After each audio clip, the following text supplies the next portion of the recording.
Good morning student of class 10th। This is geography and resources की classification पे हम लोग डिस्कशन कर रहे थे, इसी पे अब हम आगे बात करेंगे। क्लासिफिकेशन ऑफ रिसोर्सेज, रिसोर्सेज की क्लासिफिकेशन मैंने अलग अलग बेसिस पे आपको बताया। आज जो हमारा बेसिस है, on the basis of the status of development, on the basis of the status of development resources की अगर हम क्लासिफिकेशन की बात करें तो सबसे पहले पॉइंट नंबर 1 में आता है पोटेंशियल रिसोर्सेज।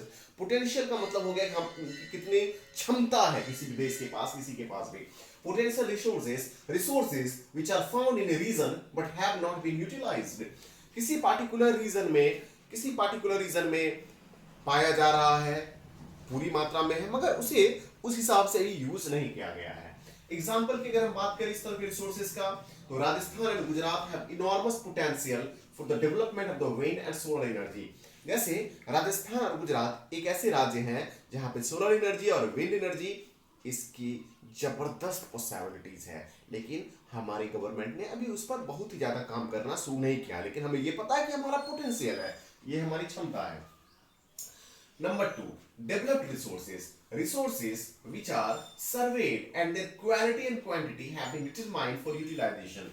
Developed resources का मतलब हुआ कि ऐसा resources जिसके बारे में हमने पता कर लिया है, जिसके बारे में हमने सर्वे कर लिया है, उसकी क्वालिटी और क्वांटिटी के बारे में हमें पता चल चुका है। The development of resources depend on the technology and level of their possibility.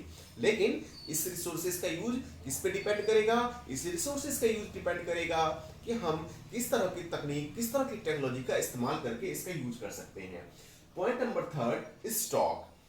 Materials in the environment which have the potential to satisfy human needs, but human beings do not have the appropriate technology to access this.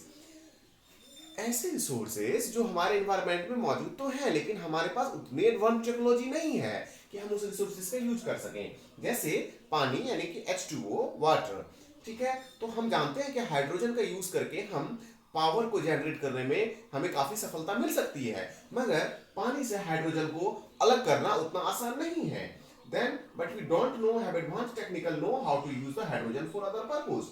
तो ये आपका stock resources में आ गया। Potential समझा, develop समझ गया हम लोगों ने, स्टॉक समझ गए। अब बात करते हैं स्टॉक से रिलेटेड है reserves. Reserves are the subset of stock. Reserves are the subset of stock which can be put into use with the help of existing technical know how, but their use has not been started. River water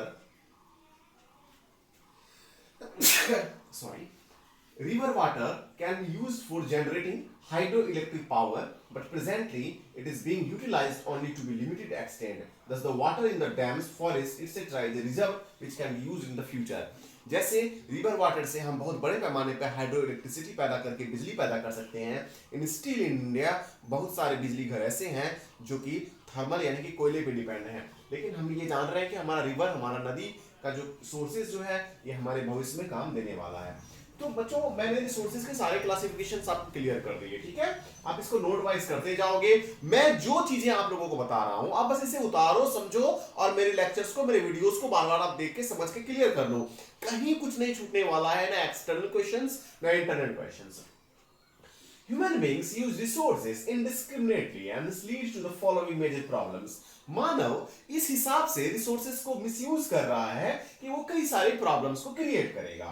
depletion of resources for satisfying the greed of the few individual. Resources का depletion क्यों हो रहा है? क्योंकि कुछ individual लोगों के grid के कारण, लालच के कारण।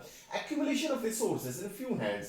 कुछ मुट्ठी भर लोगों के हाथ में रिसोर्सेज हैं और वो रिसोर्सेज का मिसयूज करते हैं। कई बार आप सुनते होंगे कि उड़ीसा के जंगलों में या छत्तीसगढ़ के जंगलों में बड़ी बड़ी कंपनियां अपना प्लांट सेटअप करती है, जिसके कारण बड़े पैमाने पे वहां पे जंगल काटे जाते हैं, जिसका वहां की जो लोकल कम्युनिटी है वो काफी विरोध भी करती है। Third, indiscriminate exploitation of resources. Indiscriminate exploitation जो रिसोर्सेज का हो रहा है, ये इकोलॉजिकल क्राइसिस को, इस इकोलॉजिकल प्रॉब्लम को ये लीड कर रहा है। तो बच्चों, ये तो इस टॉपिक को क्लियर हो गया कि किस तरह से ह्यूमन बीइंग्स जो है रिसोर्सेज को इनडिस्क्रिमिनेटली यूज कर रहा है। अब नेक्स्ट टॉपिक में हम लोग जो पढ़ेंगे वो हमारा होगा what is the meaning of sustainable development. Rio de Janeiro Earth Summit 1992 में क्या हुआ, एजेंडा 21 क्या था, रिसोर्स प्लानिंग क्या था, and finally conservation of resources क्या था। तो आज के लिए इतना ही। आज आप लोग ये टॉपिक्स को उतार लो, ठीक है। फिर मैं नेक्स्ट क्लास में आपको sustainable development, Rio de Janeiro Earth Summit 1992, Agenda 21, resource planning और कंजर्वेशन ऑफ रिसोर्स के बारे में पढ़ाऊंगा। Thank you.